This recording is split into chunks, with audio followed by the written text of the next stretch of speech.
Hello à tous, j'espère que vous allez bien. Donc aujourd'hui, on se retrouve dans une vidéo dans laquelle je vais tout simplement vous présenter tous les Beauty Awards de l'année 2023. Les Beauty Awards, ce sont tout simplement les meilleurs produits que j'ai testés donc cette année. Et tout simplement vous les présenter, vous en parler un par un. Je vais donc d'abord commencer par mes sourcils. Donc je vais donc utiliser donc cette colle-là. Donc c'est la colle Elmer's. C'est une colle violette qu'on utilise beaucoup dans le domaine des effets spéciaux, du monde du drag queen, etc. pour venir simplement cacher et plaquer les sourcils.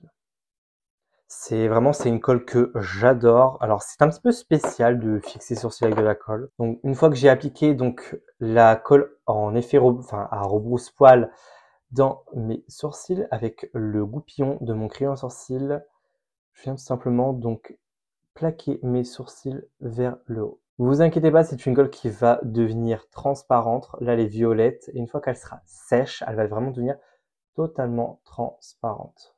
Je vais attendre que la colle soit totalement sèche. Ensuite, je vais venir donc nettoyer tout simplement le contour de mes sourcils.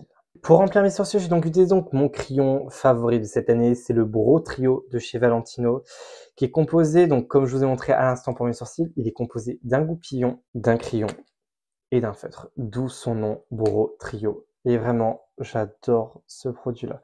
Il n'est pas donné quand même. Il est quand même au prix de 42 €, donc disponible chez Sephora depuis peu. Mais vraiment, j'aime vraiment bien. Par contre, il y a très peu de teintes. Il n'y a que 3 teintes. En soi, le crayon est pas mal. Le crayon, quand même, il est ni trop pigmenté, ni pas assez, en fait. Il a vraiment vraiment le juste milieu, quoi. Il trace sans trop tracer, en fait. La meilleure base à paupières cette année revient donc à P. J'aime beaucoup P. Ça faisait longtemps que je l'avais pas utilisé, mais je trouve que ça reste quand même la meilleure sur le marché et quand même la plus connue. C'est la meilleure en termes de rapport qualité-quantité-prix. Ça reste la meilleure en termes de qualité. Elle n'a plus rien à prouver. C'est également un produit qui est très versatile. On peut l'utiliser en base à paupières, en anti-cerne, en fond de teint. Donc voilà, c'est vraiment très très versatile. Moi, j'ai la Base Pro en 30 ml en teinte 2.5 qui est trop foncée. Donc je vais mettre de la 0 pour venir simplement l'éclaircir. Mais c'est vraiment une très bonne base. Petite astuce avant d'appliquer la base à paupières, je vous conseille d'appliquer donc une base matifiante. Donc celle-là, c'est la Make Up Forever. Ce qu'il faut savoir, c'est que j'ai des paupières qui sont hyper grasses. Malheureusement, je ne peux rien faire contre ça. Avec la base P. Louise et mon pinceau Zoeva, je vais venir donc simplement préciser en fait le dessous. Comme vous le voyez, la base quand même unifie très très bien la paupière.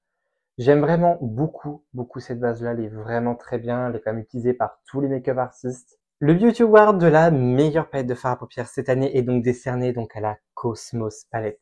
Elle n'est pas sortie cette année, mais c'est une palette que j'ai eue donc pour mon anniversaire et que j'apprécie beaucoup. Vraiment, c'est une palette magnifique. Déjà, on va déjà parler du packaging quand même.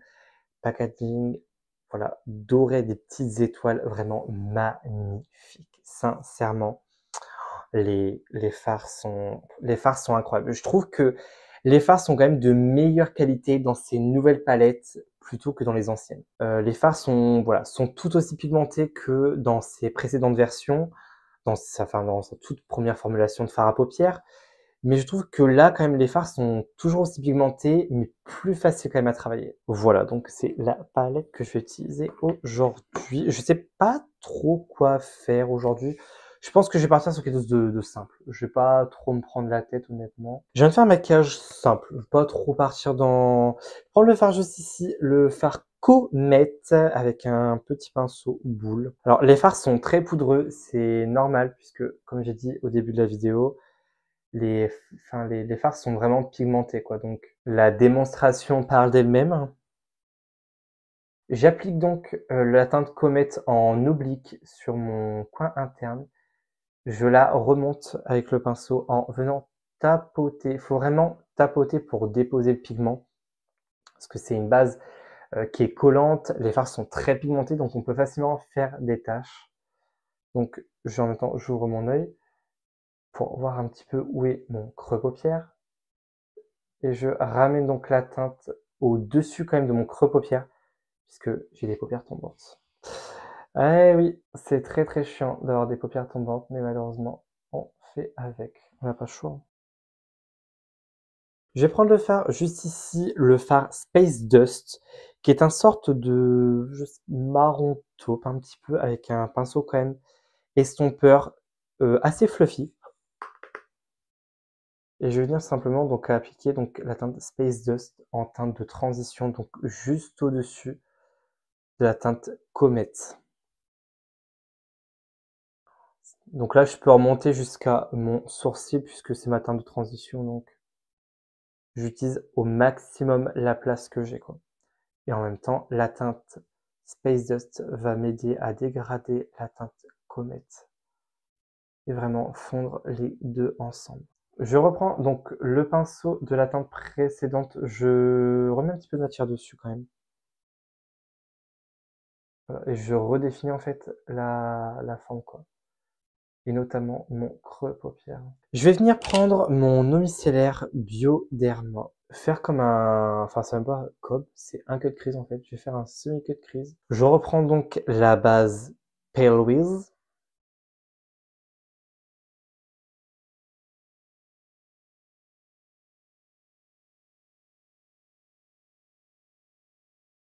Au niveau des fards, on a un petit peu le choix. On a un petit peu le choix, je sais pas trop quoi faire. J'ai envie de mettre le fard Khazar. Le fard qui est juste ici, le fard Khazar. Alors au doigt il s'applique mieux quand même. Au pinceau, bof bof, mais au doigt, ouais, il s'applique vraiment, vraiment bien, quoi. Le mascara de l'année est décerné donc à Kat Von D pour le Go Big Orgo Home. Vraiment, c'est un produit que j'aime énormément. J'aime vraiment beaucoup ce mascara-là. Il est vraiment très, très bien. Alors, moi, il faut savoir que les mascaras n'ont pas vraiment d'effet sur mon corps, parce que j'ai des cils qui sont droits. Mais lui, par contre, il permet quand même de bien noircir mes cils, en fait. Pour les fossiles, je vais donc appliquer donc des fossiles basiques, quoi, que j'ai acheté sur Shein. Prenez ce que vous voulez, honnêtement, il n'y en a pas de meilleurs que j'ai plus à vous conseiller que d'autres. Par contre, au niveau de la colle à fossiles, la meilleure colle à fossiles que j'ai pu tester, j'avais vu passer sur YouTube et c'est vrai, dans des vidéos de Le Monde de Salomé, c'est la colle Shiglam. Je l'adore. On va donc passer au teint pour la meilleure base cette année que j'ai pu découvrir et c'est réellement pour moi la meilleure que j'ai pu voir, la Matte Cream de Herborian. La Matte Cream de chez Herborian, elle va venir déjà matifier. C'est sa base principale, c'est vraiment sa fonction première. Elle va venir quand même flouter les imperfections, lisser votre grain de peau et vraiment laisser sur votre peau vraiment cet effet vraiment soyeux. Enfin, je sais pas comment expliquer, mais elle a vraiment un effet incroyable, je trouve, sur la peau. Je l'applique donc sur tout mon visage. Bon, en plus, je me fous des paillettes partout, putain, c'est horrible. J'aurais pas dû utiliser mes doigts pour utiliser le fard de mon, tant pis.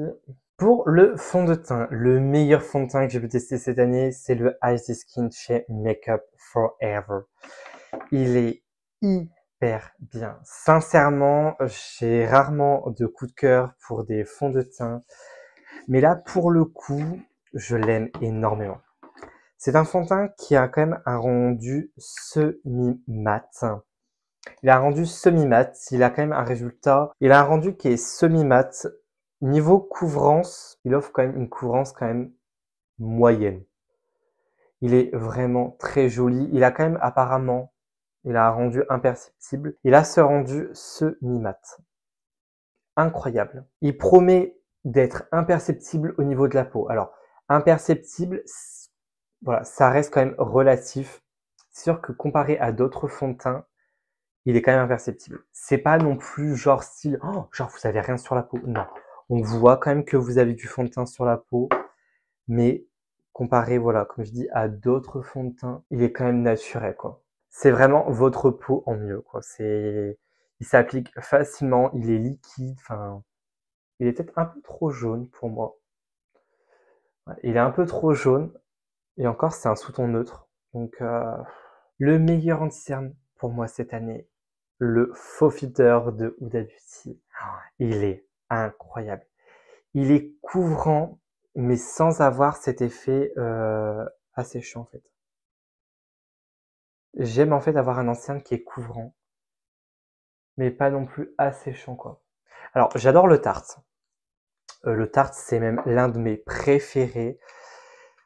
Mais je trouve cependant quand même que malgré sa couvrance, il reste quand même asséchant. Et ça par contre je déteste quand même. Avoir quand même un côté vraiment asséchant au niveau du contour des yeux, c'est quand même une zone qui est quand même assez fragile quand même. Et quand on prend de l'âge, forcément, ça file dans les plis. Mais ça va. Je le tolère quand même. Pas tout le temps, mais je le tolère.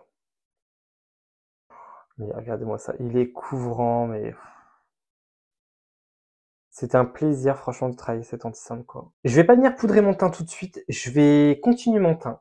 Tout simplement avec des produits crème. Le meilleur bronzer slash contour de l'année 2023 est donc décerné à Danessa Myricks. C'est le Balm Contour de Danessa Myricks en teinte 1. Il est incroyable.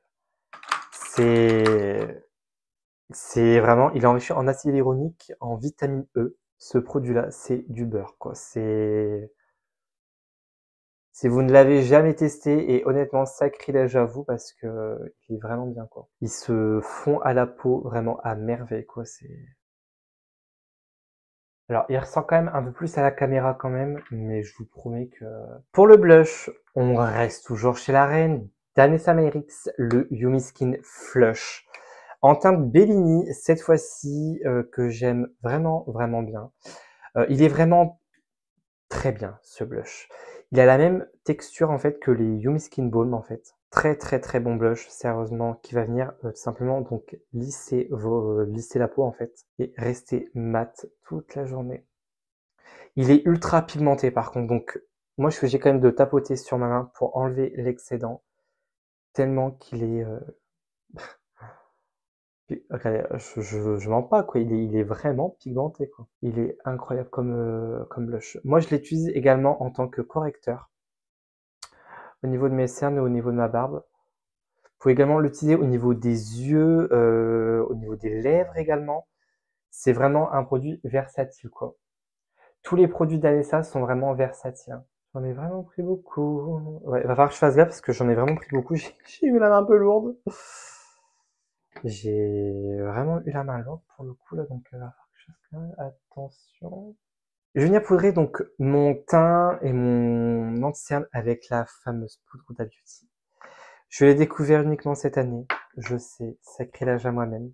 Comment j'ai fait pour passer à côté de cette poudre incroyable, mais vraiment, elle est incroyable cette poudre.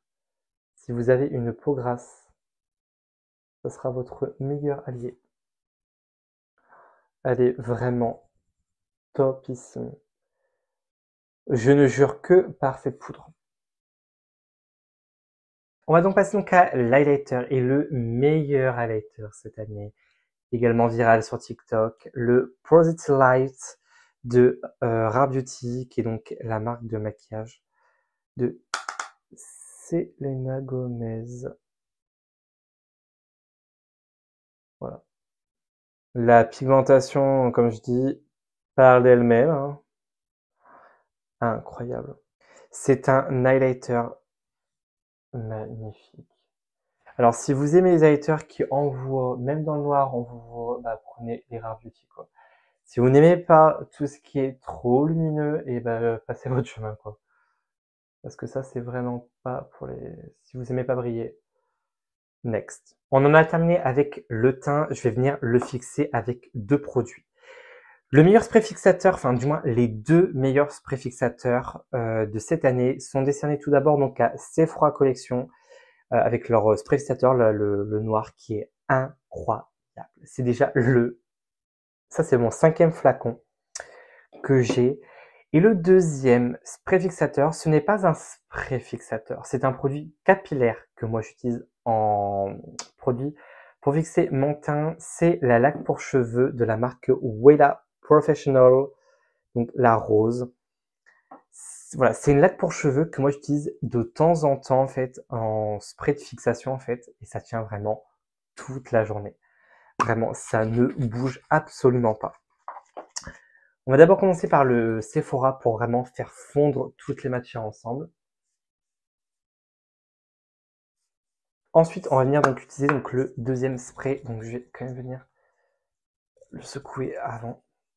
Alors déjà, faut pas en mettre sur les yeux ni sur la bouche. Donc je vais quand même faire attention.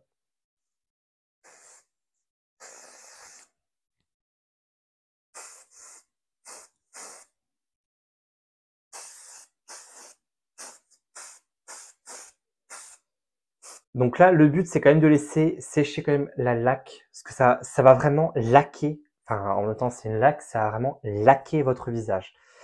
La laque va empêcher vraiment au sébum de... Comment dire?